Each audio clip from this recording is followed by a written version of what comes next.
Hello, this is Daniel Van.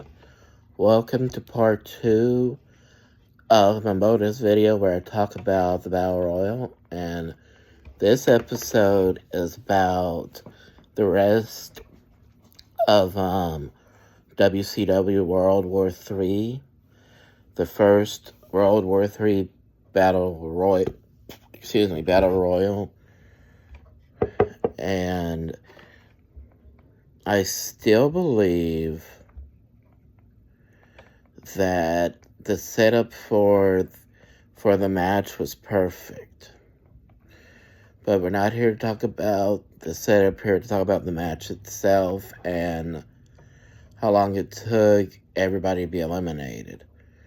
And they had referees, I think most of the rings to make sure that, and they had the camera on all three rings simultaneously to make sure the audience and the announce team didn't miss what was happening. I think they were just informing us that there were 3 eliminations from the one on the top left part of the screen. And Mr. JL was trying to keep from being eliminated by Horseman members Chris Benoit and Flying Brian Pillman Sr. And so to try to make him more tired and want to be eliminated, I've come to find out that's the psychology of the Battle Royal. You try to get them tired enough to where when you throw them over, they'll go out because they lost their endurance to catch themselves on the apron.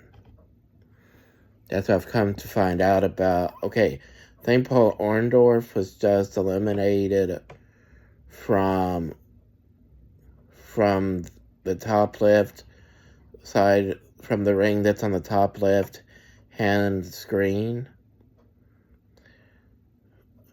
He was fighting with Luger on the outside. I think Alex Wright, and I'm not really sure who the man on the side of him is, but I think they were trying to eliminate someone.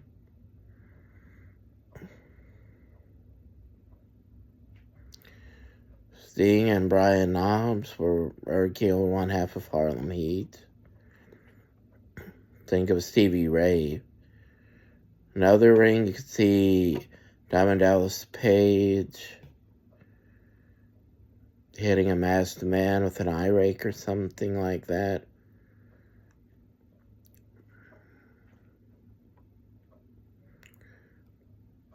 Pez Watley is in the ring on the top left-hand part of the screen.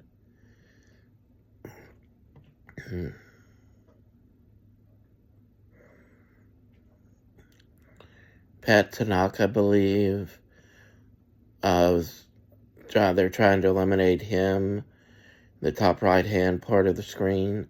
Zodiac is right behind Bobby Eaton in the top right-hand part of the screen in that ring. Kenzuki Sasaki and Bobby Heenan are trying to eliminate Flying Brian.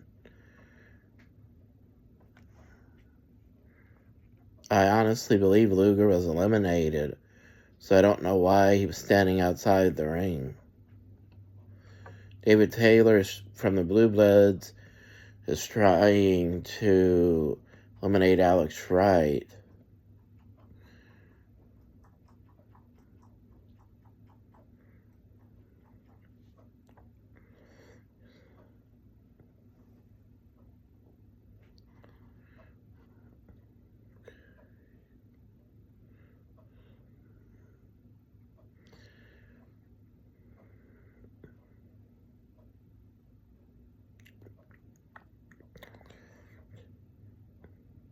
Randy Savage just did an eye rake on a one-man gang.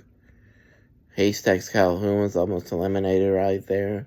in the bottom of the screen, the ring on the bottom of the screen. He was almost eliminated right there. Alex Wright. I'm not sure who he was putting the boots to. JL is almost eliminated right here by the Zodiac. Haystacks Calhoun is just eliminated on the bottom, on the ring, inside the ring that's on the bottom of the screen. Max Muscle was still in the ring. Arn Anderson, outside of the ring, was just given the back body drop by Lex Luger on the top left-hand part of the screen.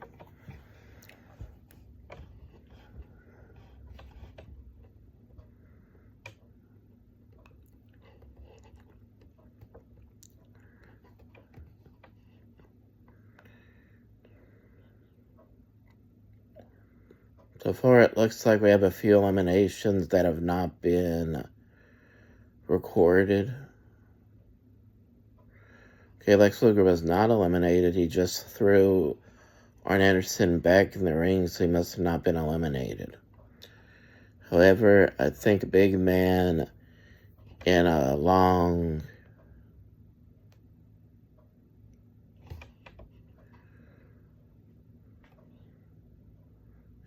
blue and white suit, possibly tag team partners to this guy who looks like he's Mexican. It looks like his partner's still in there. Not really sure all the names of the people because a lot of them... Okay, they did just eliminate one guy from the top right-hand ring. The ring that's on the top right-hand corner of the screen. They did just eliminate one man that could have been... I really don't know who he could have been, but somebody that at the time was very promising. Is Watley still in the ring? Yeah. Eddie Guerrero just drop kicked this man who was climbing up the top rope. And he goes over the top rope. Brian Knobbs and I think it's Stevie Ray were both eliminated over the top rope in the ring on the top left-hand part of the screen. Okay. The Sting just jumped on the Giant. He started biting his head. The Giant's defense naturally is the bear hug.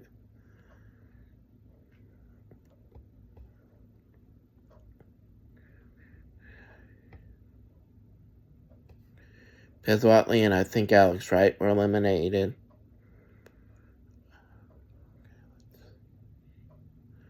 Scotty Riggs was eliminated earlier. Let's see.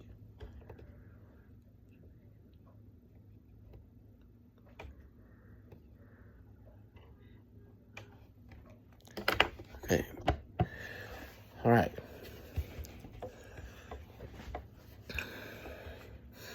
JP's trying to eliminate the Zodiac, or at least he's trying to tire him out. Has almost like a version of a sleeper hold on him. But he's probably also trying to propel him over the top rope at the same time.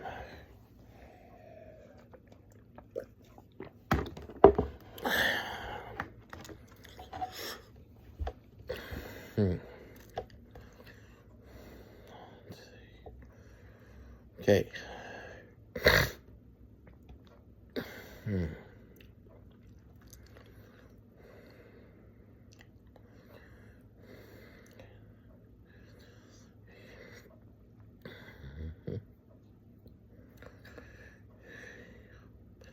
Hogan's got Dick Slater up on his shoulders, doing almost like an airplane spin, and he eliminated Dick Slater. Surprised he could do that. Of course, it is one of the easiest moves to do. But all you have to do is put him in a fireman's carry, spin them around. It's one of the easiest maneuvers you can do, especially if you want to eliminate someone. Mm-hmm.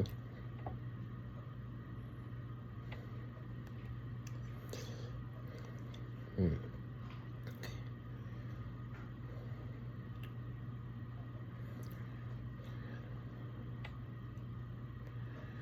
Okay. Regal, Lord Steven Regal, that is, thrown from. I thought he was about to be eliminated because he was standing in the middle turnbuckle rope, and instead of being pushed over by the giant, he was thrown across. Mm-hmm. Once again, Double A and Luger are outside, so I'm not sure what happened right there, but they're standing up, so maybe they weren't thrown over the top rope.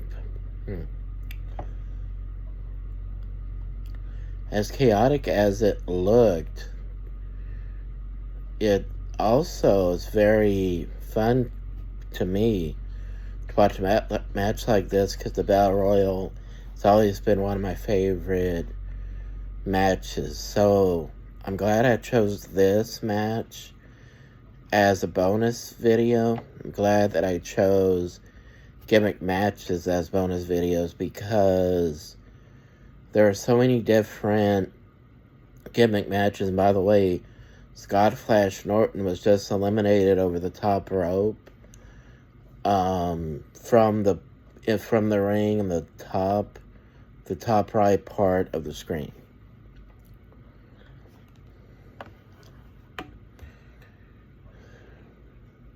Sags from the Nasty Boys is still in there. He just threw Luger back in the ring.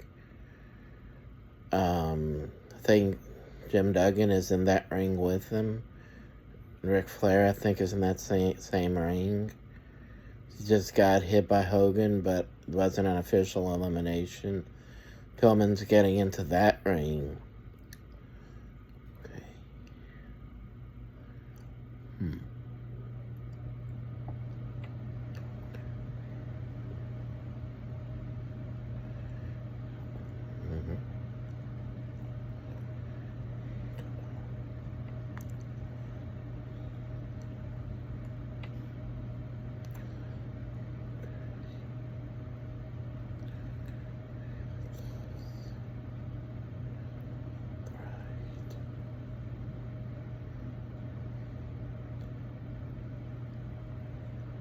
A lot of people are just going out of the ring to fight each other, when the object is just throw them over the top rope. So, not really sure what's going on right here, but 16 men, so this is really interesting to look back at.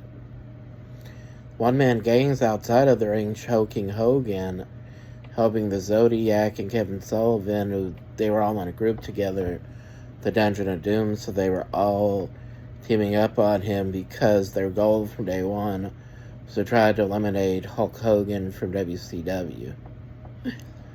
And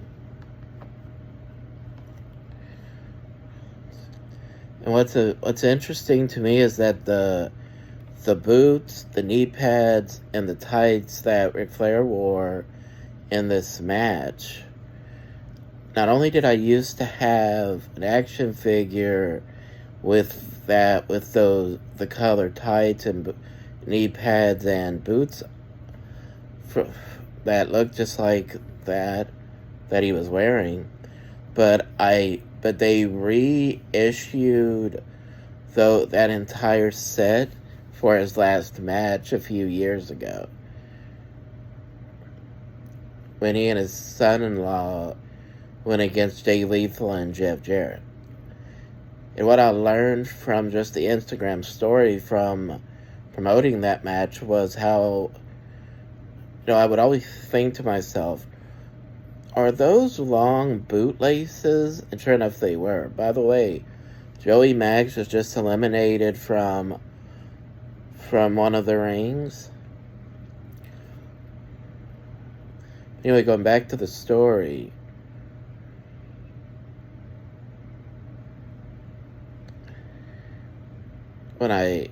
when I saw that, I said, so no wonder they put eyelets. I think that's what Mom called them. So no wonder they put eyelets in the for the laces. So many of them, they're so long. Just one lace takes forever just for one. It could take forever just to put one lace through one eyelet. So no wonder they said they have to order them separately.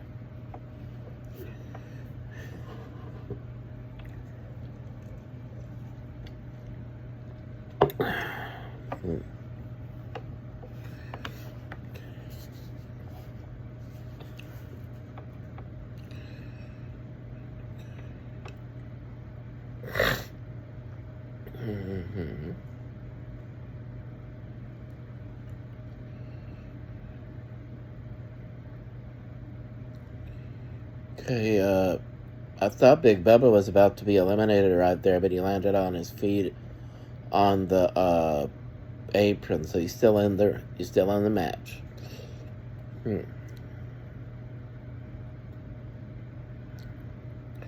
Randy Savage looked like he was going for a pile driver or something. They finally got Bubba Rogers out of there, off of the apron. So he's eliminated. Scott Armstrong was just eliminated, they said.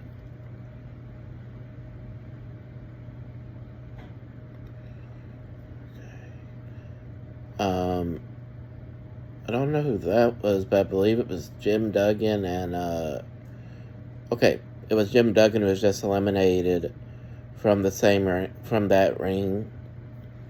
Let's see.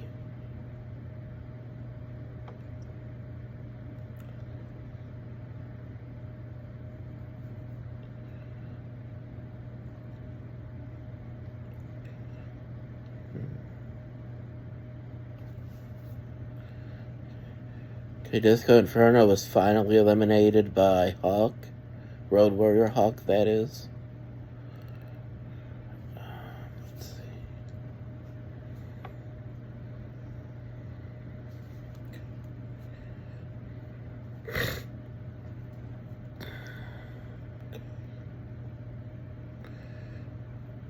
I think that was Steven Regal. No, David Taylor was just eliminated. But I believe it was Sergeant Craig Pitbull Pittman. They said that Dave Taylor was the British heavyweight champion. Eddie Guerrero's risking elimination here, standing on the top rope behind Sting. Okay, jumped off and he's hit Double A with, I believe it was a right hand.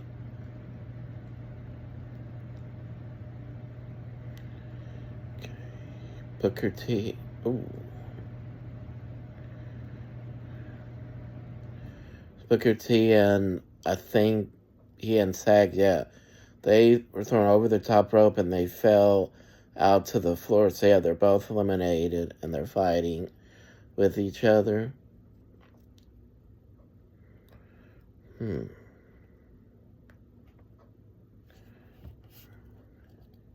Sullivan was just eliminated by Hogan. Okay. Flair and Pillman are in the same corner. In another ring, you have Savage and Luger. He threw Luger through the metal rope. I think he's trying to bring him back into the ring with the other guys. Let's see. Regal was just eliminated. After being thrown into the steel post, he fell off. Okay.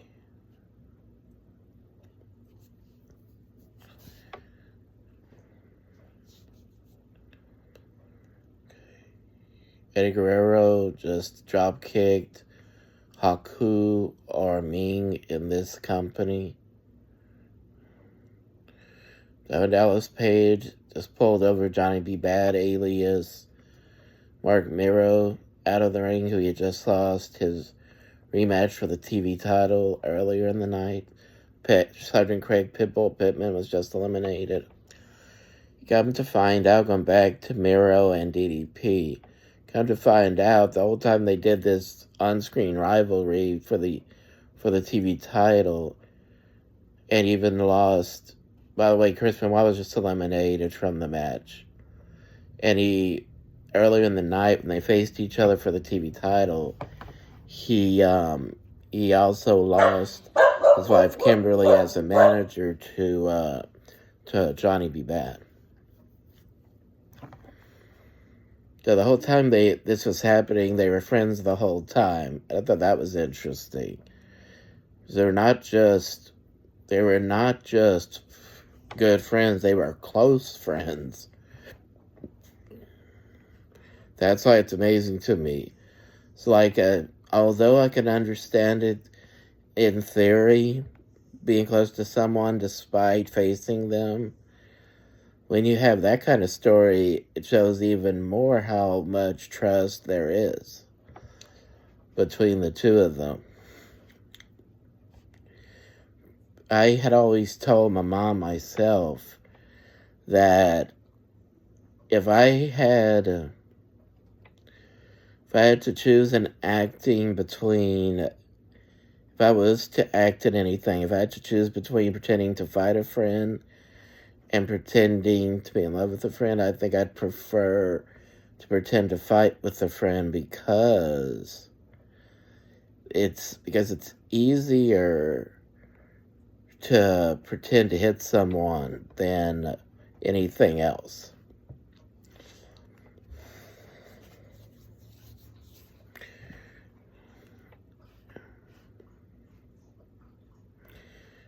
Because when you're close friends with somebody in real life, then fighting with them pretending to fight with them is not going to be as much of a problem.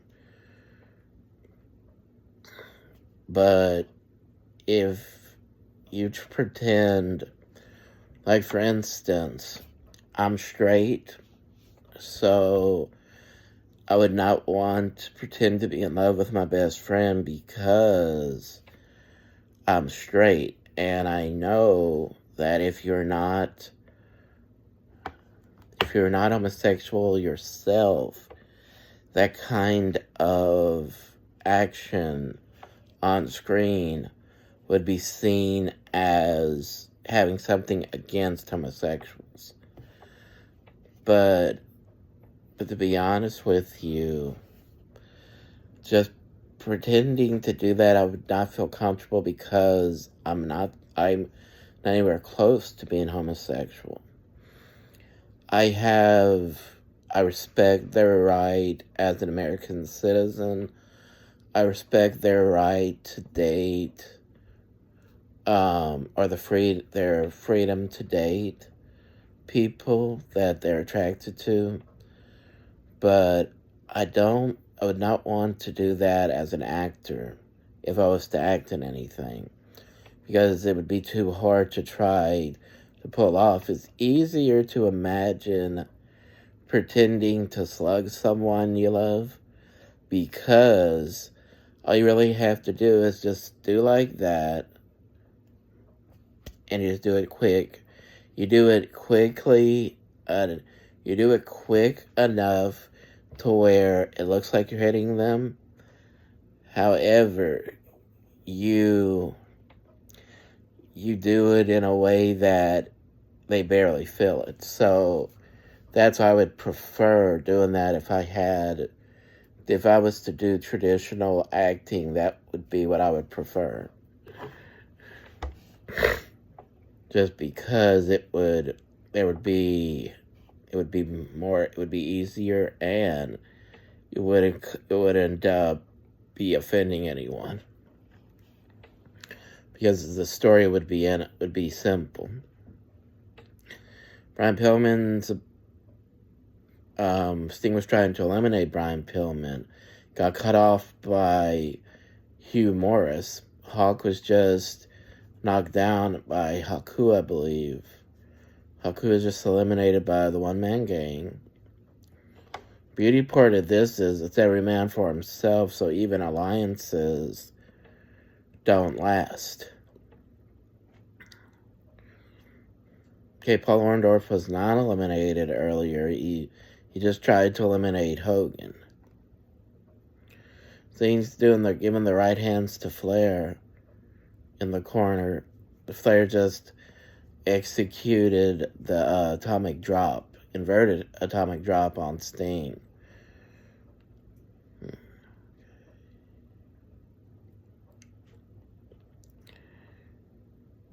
Okay, Zodiac was just eliminated by Hugh Morris, who back body dropped him over the top rope. Eddie Guerrero's giving Double A the, I believe it's what we call the abdominal stretch. If anything can tire you to where it makes it easier to eliminate you, that would be one of the best. That would be one of the perfect holds to use in a match like this. Hugh Morris was just eliminated.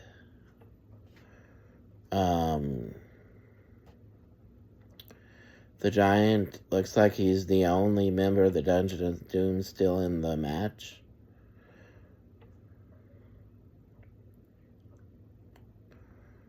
Sting is trying to eliminate one-man gang, and Pillman is trying to eliminate Kenzuki Sasaki. He gets eliminated by Hawk.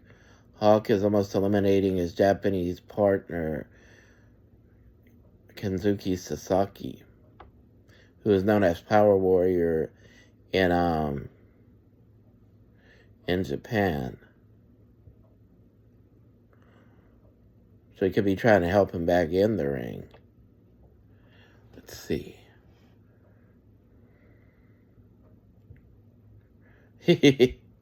Bobby Heenan made a comment about he thought a hockey fight was about to break out, or a hockey game was about to break out here.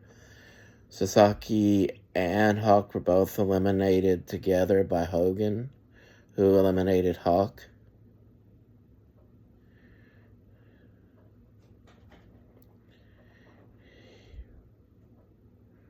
Ooh.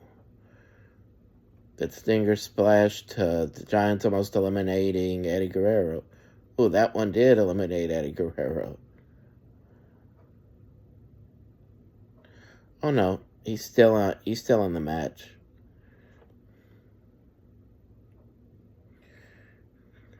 Okay, Paul Orndorff just eliminated via back body drop by Hogan.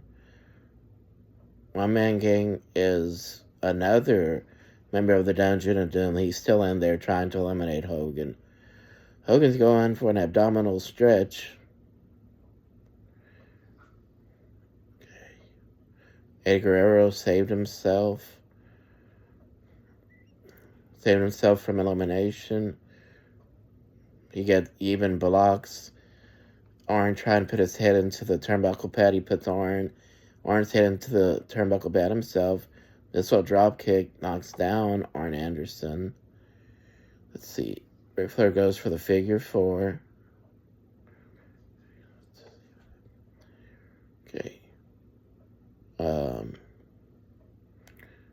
Arn's pulling back on his arms. Sting starts giving him an eye rake, so Ric Flair let go of the hold. Let's see. I don't know why Ric Flair threw him through the middle rope. It's not an elimination.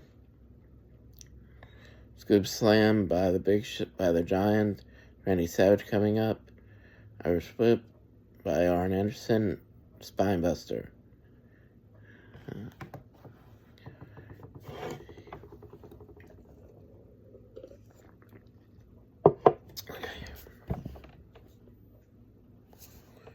I don't know if Luger was an official member of the Dungeon of Doom, but he was aligned with them, let's put it that way.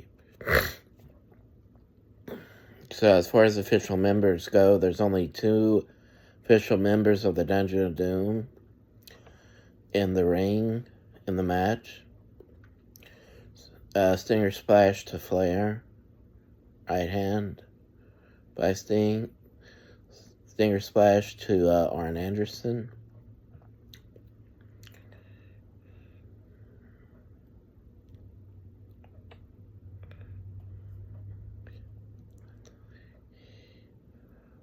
Giant's going to go for what looks like to be an atomic drop. Yeah.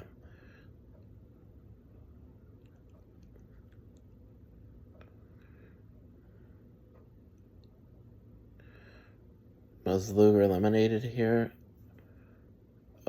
That's when they said he went through the ropes. Okay. This is great stuff here. Thank y'all to the people who have watched my original bonus video, my first bonus video. Thank you. Not only do I enjoy watching the videos, but I enjoy talking about it. I enjoy doing bonus videos as well as my podcast. Ooh, Flair was just eliminated by being hit by Arn Anderson by mistake. And Arn Anderson was eliminated by Sting also. So the entire Horseman group are out. Let's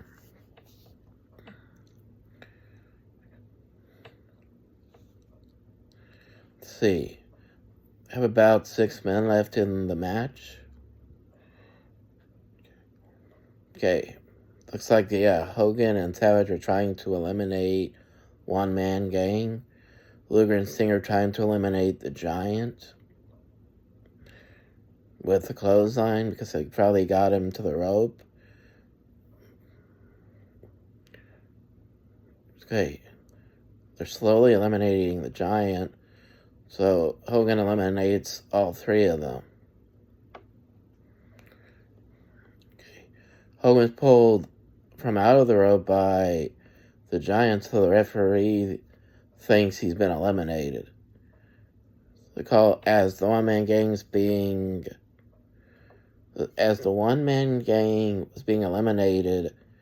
That's all the referee could see, so the referee called for the bell. So that makes Macho Man Randy Savage the winner and new world champion.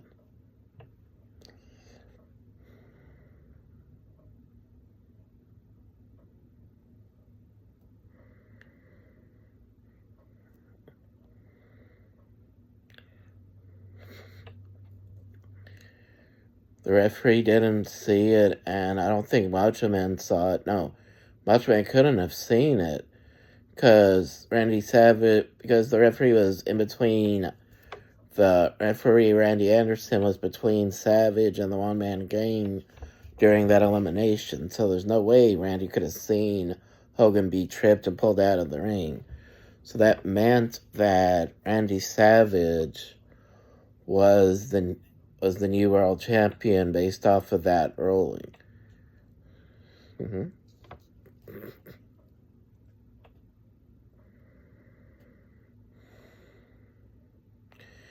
To the point that they send Gene Okerlund in there to ask Randy Anderson about this. Randy's even got the belt in his hand. And Randy was like, I don't know. All I could see was him out of the ring. So, let's see.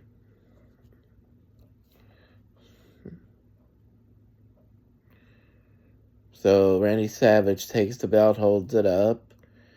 But I always liked, in matches like this, was when I would see the men put the championship around their waist and turn it around. That's, I think, my favorite part about this. Seeing him strap the belt on and turning it around.